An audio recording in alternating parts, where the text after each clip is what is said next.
so pleased with yourself. I love it. Class is in session.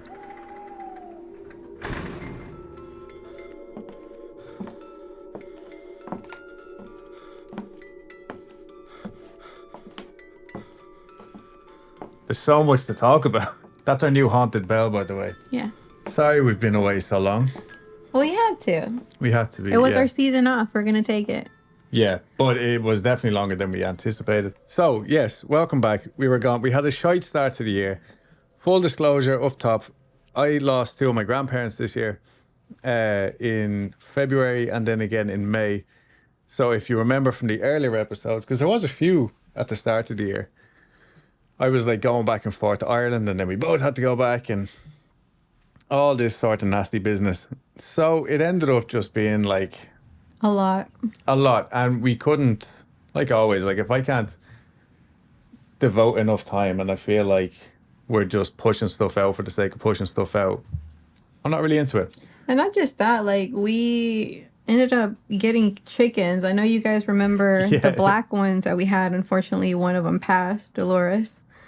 And then because we couldn't leave Jeb on his own or on her own, we ended up having to get 4 more because chickens, when they're on their own, they can actually die of loneliness.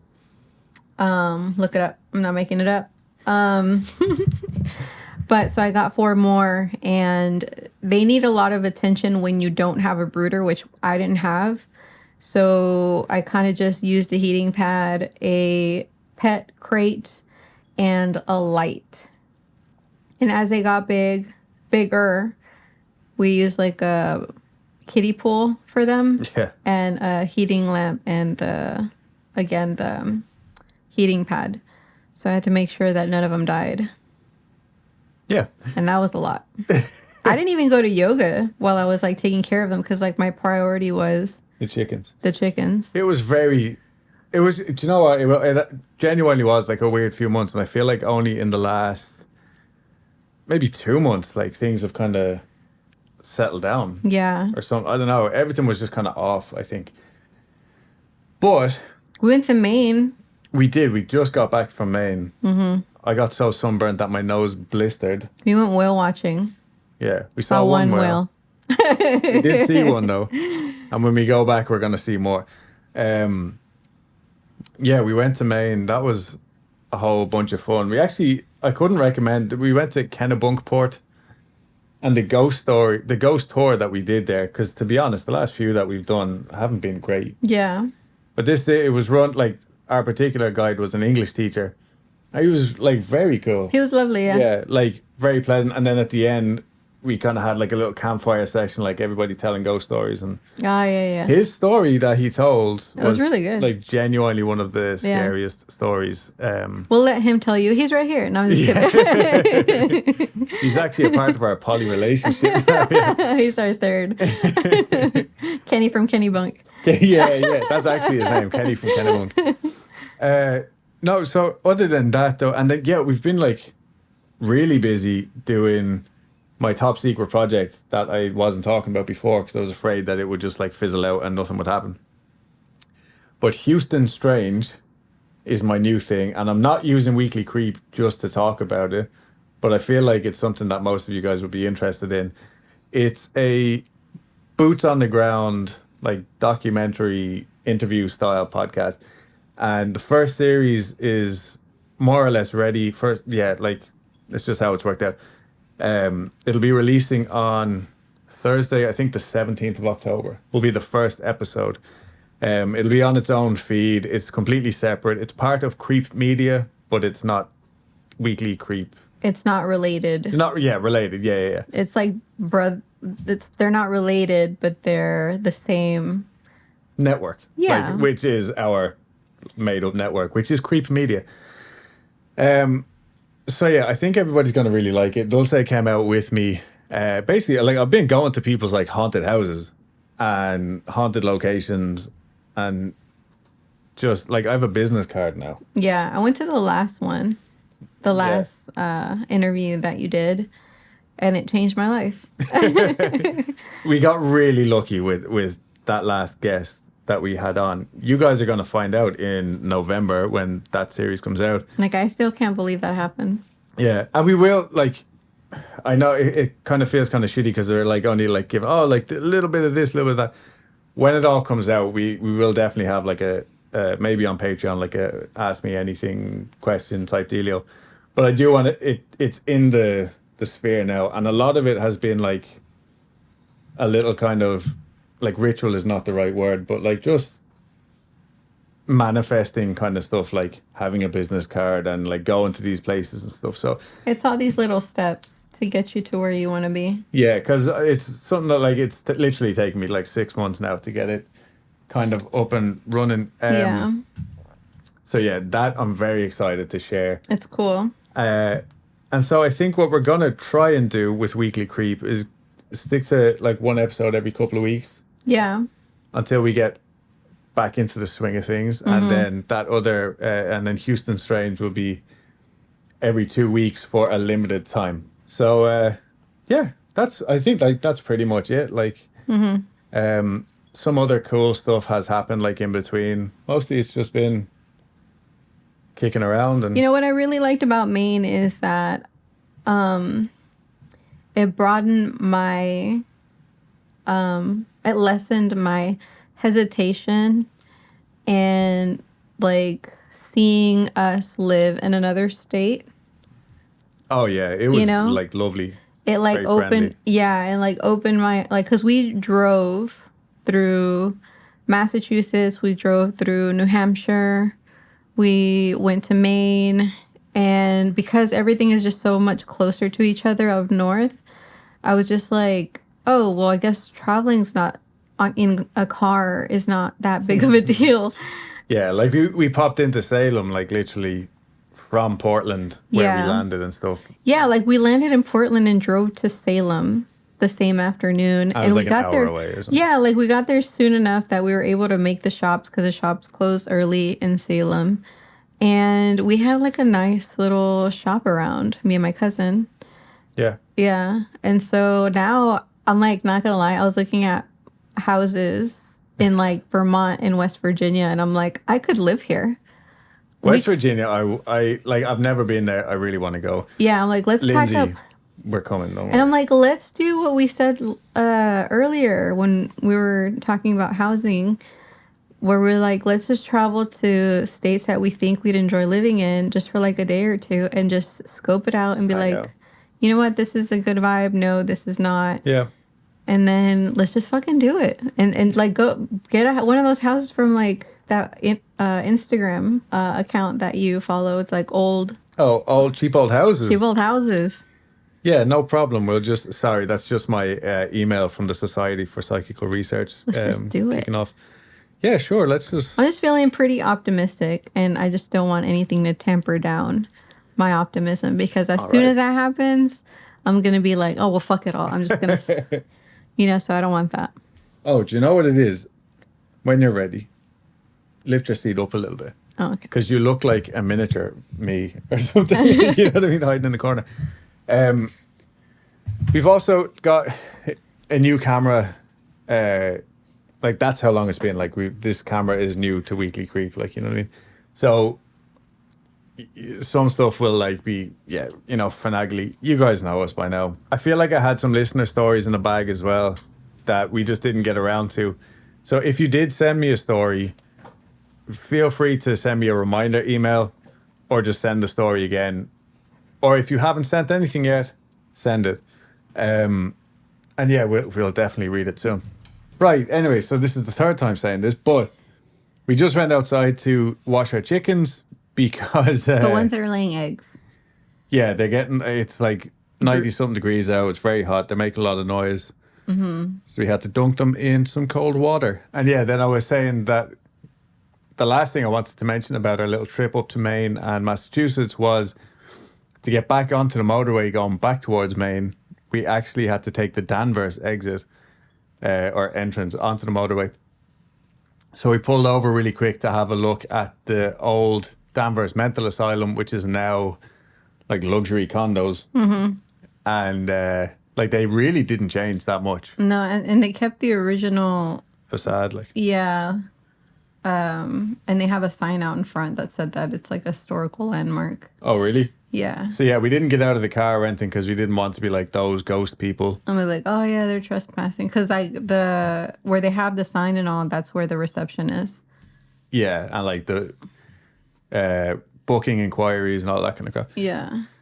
But it was very cool, and I actually just forgot about it. But we'll definitely cover that soon if we haven't already, because I know it's a fascinating place. Yeah, like the buildings are on a hill, like a winding hill, and it's off the freeway. Like you have to get off the freeway, and you don't need you have to know where you're going. Yeah. You know, you don't just like, oh, let me just exit, see what's here. Like no. Very Shutter Island. Yeah, I got that feeling. And there's like supposed to be like a tunnel, right? You said there was like a tunnel? Yeah, I'm pretty sure. I might have gotten it wrong, but I think that was one of the places where they actually had a tunnel from like underneath the building to go down to the bottom of the hill for like in winter time for supplies, and also to so that other patients didn't see like dead bodies getting carted out. But that could have been any of those horrible institutions. We'll cover it like in detail soon. Lately, I've been quite busy researching a legend and trying to find the facts within, the facts that maybe grew the legend around them. Sometimes it's quite disheartening and the story just falls flat in its face. The first story I was going to cover for this episode was one I read from a viral TikTok. So, I mean, obviously my sources wasn't the most reliable, but I was going to, when I went to do a deeper dive, a quick little Google search led me to find out that the photo the story was based on and everything else about the video was just a clever little marketing ploy from an AI company promoting their new software, which wasn't that good. And then I was also researching a much more well-known case that's like an old London story. I was like, this would be lovely. I'd heard it before. And I spent maybe 3 or 4 hours like finding different sources, stuff like that, until I came across a 40 Times article that was quite like long, really, really well researched. The guy had like, just done like basic, like looking up the address of the house and being like, oh, well, that didn't happen because this person was never there, and other stuff like that. And then he was able to find like the person who told like the original ghost story and their different versions of it and stuff. So I was like, okay, I appreciate this debunker's debunking, but now I'm not going to promote that story. I'm not going to tell that story because it's phony. Yeah. It's a big fat phony. And I was just like, fuck it, move on. Sometimes though, these stories, when you trim back some of the overgrowth, are even more interesting because you learn a little more about the actual people, not just the legends they inspired. My glasses keep slipping down, by the way. Like they actually, I'm just going to take them off. Leave them here. This first case is a good example of that, I think. I think the story itself would be labeled a ghost story, but really it's just a morbid, sad little tale of a grieving mother. Born in 1881 in Palermo, Italy, Giulia Baccola later moved to Chicago with her mother in 1913. Here, she would marry Matthew Petta in 1920. She was soon with child, but sadly neither Giulia or the baby would survive the birth. And Giulia died at just 29 years of age in 1921, which is probably very old for 1921. She probably had a pension. Having only been married the year before, it was decided she would be buried in her wedding dress with her son in her arms at the Mount Carmel Cemetery in Hillside, Illinois. The legend goes that Giulia's mother, Philomena, started having these horrific nightmares in which Giulia was telling her that she was still alive and they needed to dig her up. First of all, like, how long are you going to last in a coffin? Like, I know that's grim and terrifying, but like what, like 12 hours? Personally. I would just die on the spot. No, but like realistically, like with the oxygen and stuff like that. Not very long. Yeah, like at all. not very long. I don't know. I probably should have looked it up, but you guys tell me. Leave comments, because you can leave comments on Spotify now. Or if you're watching on YouTube. Or message me. Call me. Fuck it. Let me know. But according to family members, Philomena didn't actually start having these nightmares until around 5 years after Giulia had actually died. And been buried, like, and everything. At this point, Philomena was living with Giulia's brother, Henry, who had recently been doing quite well for himself out in LA. So they've moved from Chicago to LA. I will say that by the sounds of things, Philomena wasn't exactly the easiest woman to get along with, and seemed to live with one child until they literally could not handle her anymore. And then she would go and live with a sibling or another child until they couldn't handle her anymore. Henry's wife apparently literally ran out of her house one day, threatening to never come back because of how domineering Philomena was. Jeez. Yeah. Anyway, 6 years after Julia had died, Philomena convinced someone to allow her to have Julia's body disinterred. Now, I don't know, like, what she was hoping to achieve. Like, if she dug up the body and there was evidence that she was still alive 6 years ago when she was buried. So, like, the dreams were of her being, like, dying in the coffin? I don't know. It was just of her being alive, saying, like, you need to dig me up. Oh. Maybe she thought she was going to find, like, evidence. I don't know. Of, like, foul play or something? Maybe. But when they did bring the coffin up, and this is grim, they found that Julia's body was more or less still very well preserved. Oh. The baby that had been in her arms was completely gone. Like disintegrated? Yeah. Oh. And so was that section of the dress or whatever. Weird. Yeah, it is weird, but... Makes sense, though. Yeah. So there was no signs that she had been buried alive or anything like that. But they were so shocked by how well Julia looked that they actually took a picture of her corpse lying in the open coffin, which had just been dug up, and then even went as far as having that picture placed on the brand new monument that Philomena commissioned, which did not bear Julia's husband's name, but did display Philomena's name twice.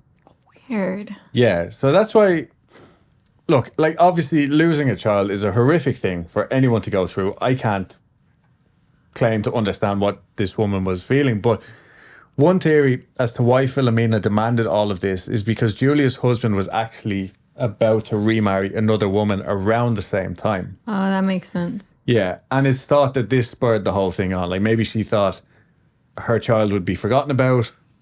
Interesting. And whatever. Okay. But along with the 6 years post-mortem photograph, the new monument also consisted of a life-size statue of Julia in her wedding dress, which was carved by Italian artists and had the inscriptions and also had the inscriptions reading, all in capitals, Philomena Bucola, or Bucola, Philomena Bucola, Philomena Bucola, remembrance of my beloved daughter, Julia, aged 29 years. And then on the back, Philomena Bucola, I offer this gift to my dearest daughter, Julia, aged 29 years. Very much about the mother, though. You know what I mean? Well, like, to be fair, like, yeah, her name came up twice, but so did Julia's. Yeah, but not even Julia's full name, which would have been Julia Bucola Petta. Fair. On her death certificate. Yeah. It's almost like, of course, Julia is a Bucola, and that's why she didn't mention the new last name. Right. Yeah. So that's where this whole, like, kind of petty business comes in. And this whole monument with the Italian sculpture and all that was paid for by Julia's brother, Henry, begrudgingly. Do you think Julia was always, like, her favorite child, or do you think it was just, like, because she had lost her? I don't know. I think she had lost other children as well, but maybe not at that time. Or maybe she was only girl. Possibly. I honestly, I can't remember that much detail. Not much about the relationship. Yeah, other than the two of them moved to America together. So yeah, maybe she was the youngest or something. Probably should have looked that up. But yeah, and then Julia's sister-in-law, Henry's wife, also was not happy about the fact that Henry was guilted into paying for all of this remembrance of his daughter, his sister, you know. But anyway, so I read that story and I was like, this is obviously horrific, very interesting and morbid. But it reminded me of another one that I had heard years ago. And this one is definitely on the stranger side of things. In 1896, Erasmus Stribling Trout Shoe, that's his name, moved to Greenbrier, West Virginia, as he had gotten a job at the local blacksmith's shop. Now, blacksmiths are typically known for being fiercely strong, and it's said that Erasmus cut quite an impressive figure.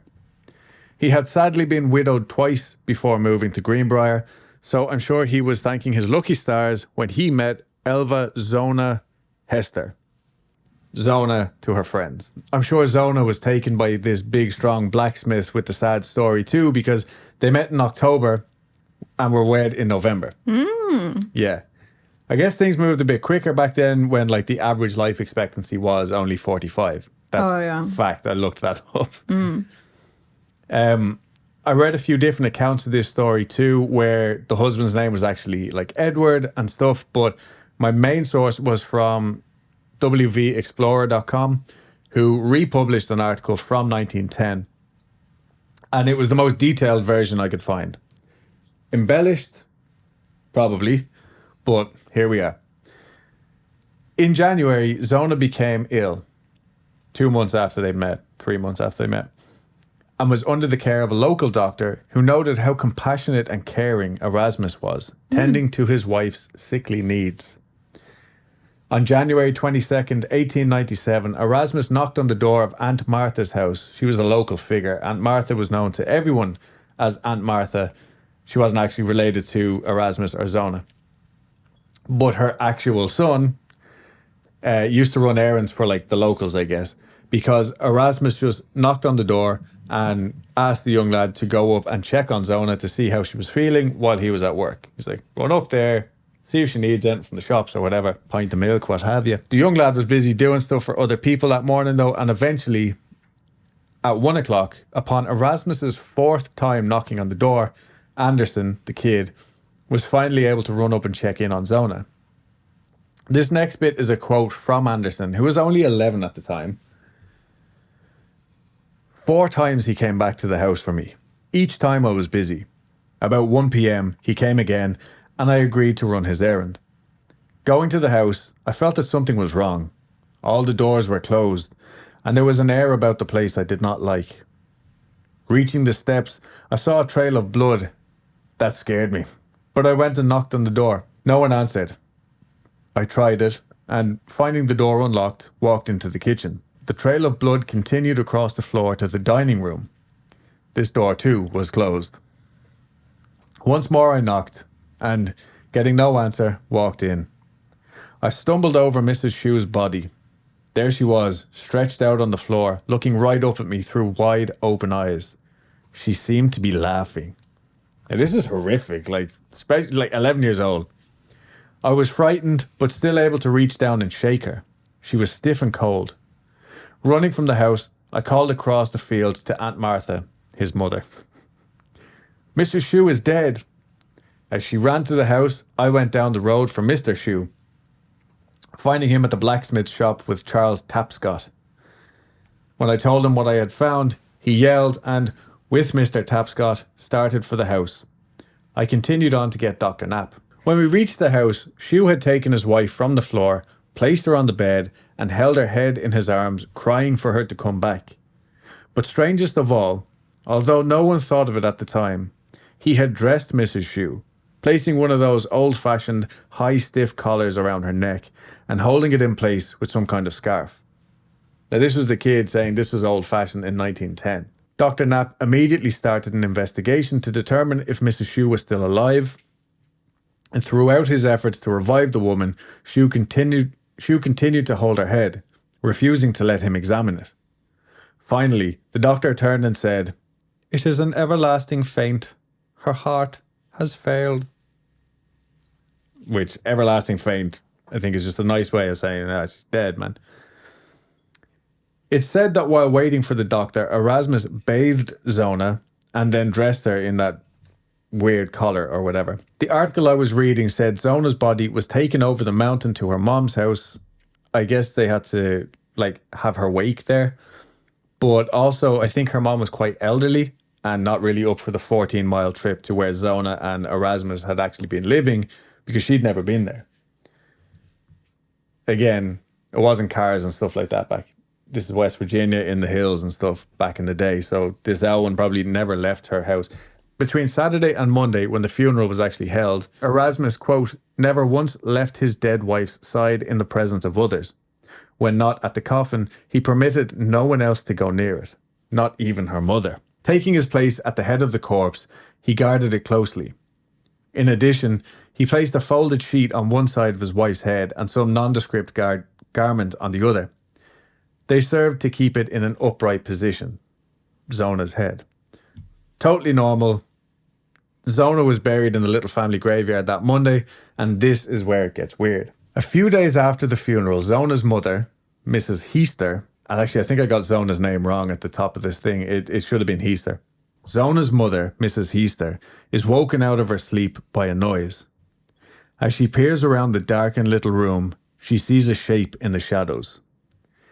As her eyes focus, she realizes it's her daughter, looking exactly as she did the day she had died. She looked like she was trying to say something, maybe trying to pluck up the courage to tell her mom some horrible secret, but as Mrs. Heaster reached her hand out, she disappeared before her eyes. Mrs. Heaster kept getting, she was stuck on this idea that Zona would be in her coffin, right? So she was registering, okay, I'm seeing my daughter who is actually dead. And when she would reach her hand out, she was trying to see if there was a coffin around her. Oh. Which I thought was a weird detail. But anyway, now a few of the details of this first night will vary throughout the story. But anyway, Mrs. Heaster claims that she is in fact visited by her daughter for the following 3 nights. And each night she finds out a little bit more about her untimely death. This next quote is actually taken from court documents of the time. Zona told her mother, quote, "He came that night from the shop and seemed angry. I told him supper was ready and he began to chide me because I had prepared no meat. I would have been fine with it. I replied, there was plenty. Bread and butter, applesauce, preserves, and other things that made a good supper. You don't need them."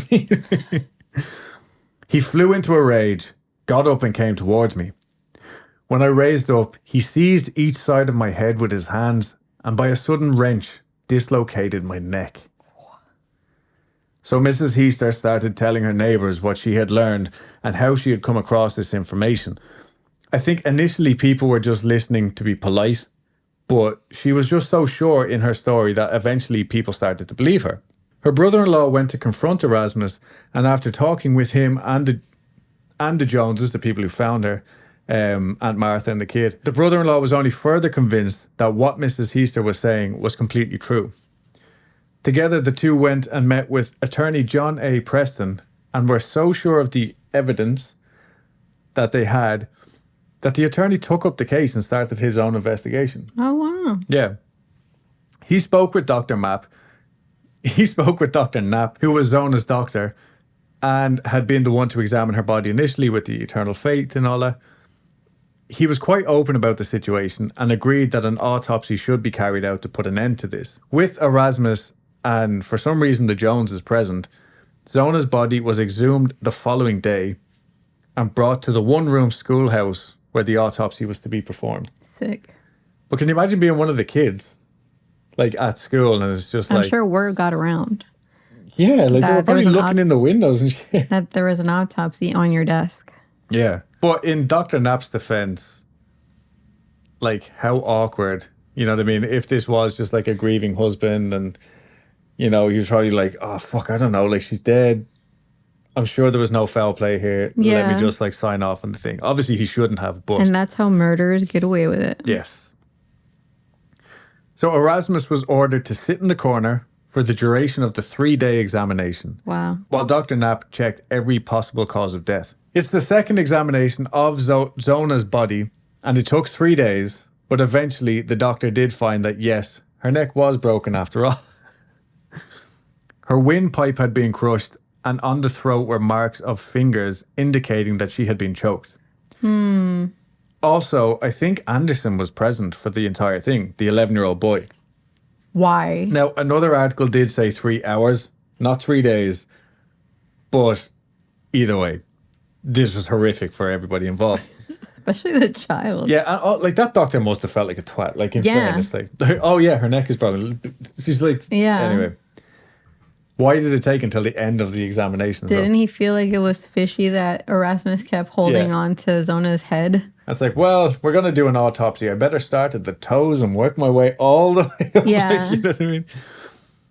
So Erasmus was arrested That's really hard to say. Erasmus was arrested and Zona's body was laid to rest. Again. Erasmus is taken away the next day, apparently after making breakfast for everyone. Right? What is this town? Yeah, I don't know. But like, I don't think it had set in, or he didn't think that it was actually going to happen. It was like valid evidence. Like, you guys are probably just joking. Yeah, and by the sounds of things, they were like, all right, Erasmus, we're here to arrest you. And he was like, oh, sit down. Like, breakfast relax. First. Yeah. Right. This sounds like fucking Midsummer Murders. Yeah. Anyway, they all go to court and all these witnesses come forth that at the time of the funeral, they had noticed weird stuff. But it was a funeral, so nobody wanted to say anything. Yeah. Stuff like how he had also tied a huge bow under Zona's chin and around her collar while packing her into the coffin. Weird. Yeah. Others said that Erasmus didn't seem too upset by what had happened, just very protective over her body. And then other people said, quote, the victim's head appeared to be very loose at the neck and when not supported, dropped from side to side. So like, anyway, but and again, like a big glaring detail, he was widowed twice. I'm glad you prior. remembered. Yeah. Again, to the people who came forward afterwards, it's like, okay, a funeral is awkward enough anyway, especially when it's tragic, like young people, and you never want to be like that person. I think he fucking did it. Like, to be fair, like from the sounds of it, they were all like that. They just didn't tell the people that needed to know. Exactly, yeah. And then there's other people, like, how much experience do you have being around dead bodies? You know what I mean? Like, you're not supposed to really know how they articulate. Yeah. I wouldn't think. Like I said, this is like Midsummer Murders. Yeah. So this trial was going on, and the nice attorney who had organised the disinterment didn't mention anything about Mrs. Heaster's visitations for fear of getting like the whole case thrown out. It was also assumed that if Erasmus was released, he would just kill Mrs. Heaster. Oh, yeah. But he killed his wife. Yeah. Why wouldn't he? But the defense attorney called Zona's mom to the stand just to try and make her look a fool. You look a fool. The newspaper article actually published court transcripts, supposedly. So we're going to read an abridged version of Mrs. Heaster's questioning. I'll be, I forgot about this, but I'll be the lawyer called Rooker, and you can be Mrs. Heaster. Okay. Okay. Mrs. Heaster, did you not have a dream that aroused your suspicions to lead you to have the body exhumed? Piss off. That is all. But you didn't see that coming. I didn't. I definitely didn't, because it's written here, and those words are not written here, in fact. So. I had no dream, for I was as fully awake as I am this moment. And did you not have a dream or vision that led you to have the body disinterred? That feels like the same question that I just asked. Well, I was not satisfied that my daughter came to her death from natural causes, so I prayed that it might be revealed to me how she died. After about an hour spent in prayer, I turned over, and there stood my daughter. I put my hand out to feel the coffin, but it was not there. She seemed to hesitate to speak to me, then departed. The next night, after I prayed again the manner of her death might be shown, she appeared and talked more freely, giving me to understand that I should be acquainted with the whole matter. The third night she appeared again and disclosed more to me. And on the fourth night, she returned and told me all about the difficulty, how it occurred, and how it was brought about. And then she goes on to describe the death of her daughter, and then closes it out by saying, and she told me I could look back of Aunt Martha Jones's in the meadow and a rocky place, that I could look in the cellar behind a loose plank and see. Her house was a square log house, hewed right up to the square, and she said for me to look at the right-hand side of the door as you go in, and in the right-hand corner.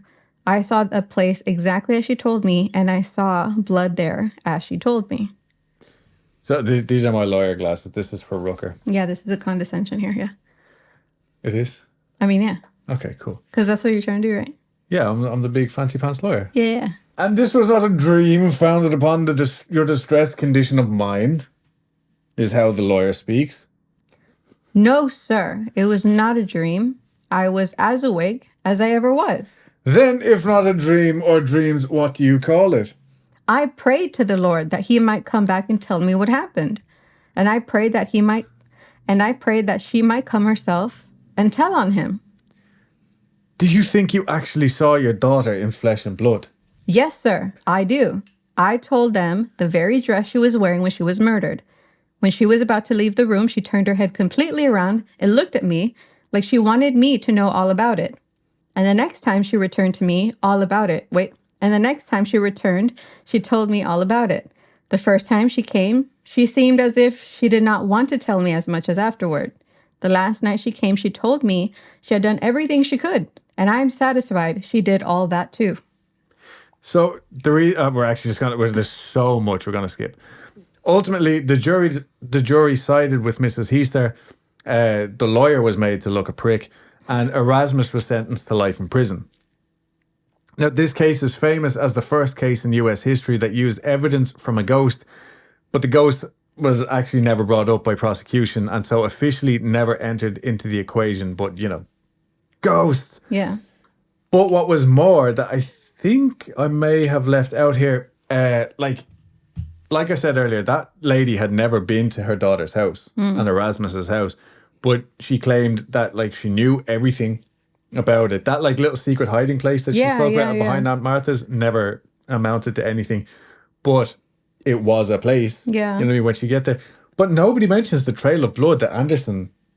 That when he saw he when he followed first to the got fucking there. house. Yeah.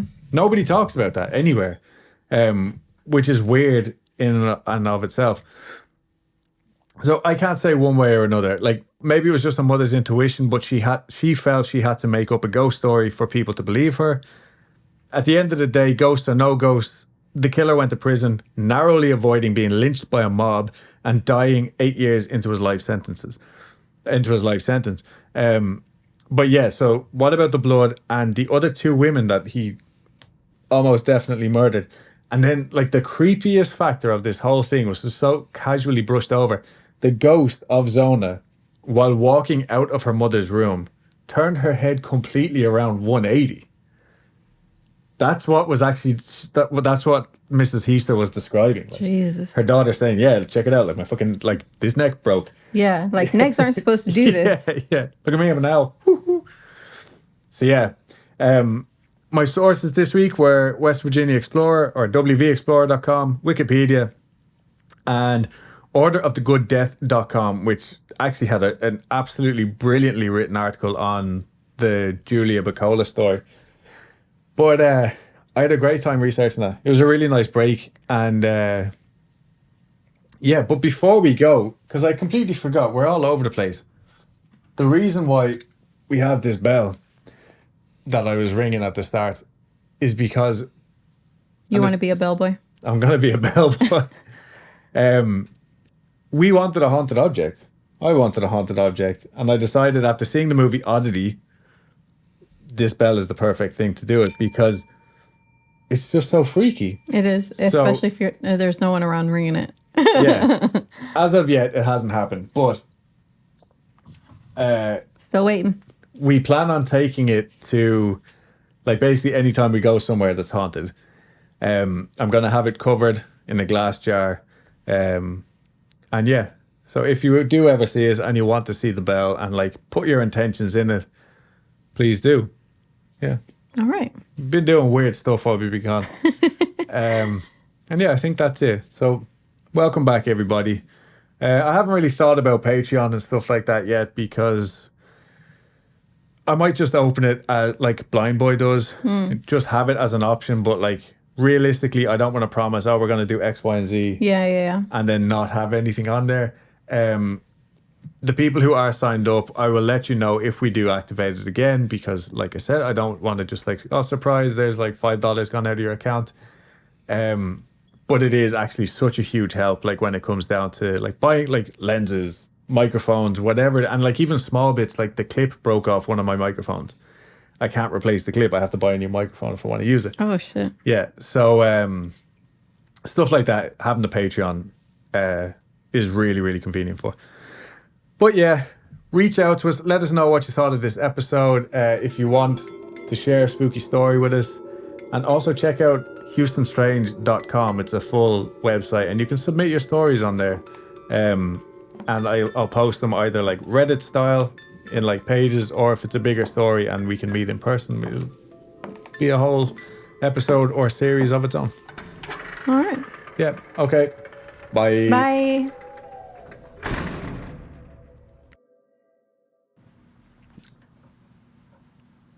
Go on. Don't let me interrupt. And yeah, so I hate. And so now we're going to answer the age-old question. Why do aliens keep taking our cows? Oh yeah, I forgot to turn this on as Yeah, well. UFOs just keep taking the cows. Why is that? So lately I've been like quite busy researching a legend and trying to find the facts within. Just put it down. Just put the fucking thing down.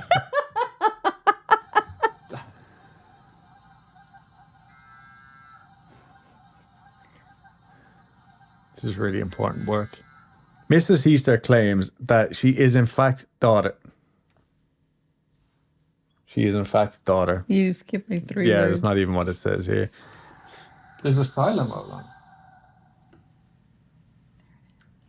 Ah, fuck. You could have just kept going. I couldn't because you were like going so slowly. Like, just put it down. Just put it down. I just didn't want to make noise. I know. So just put it down and be done. There it is.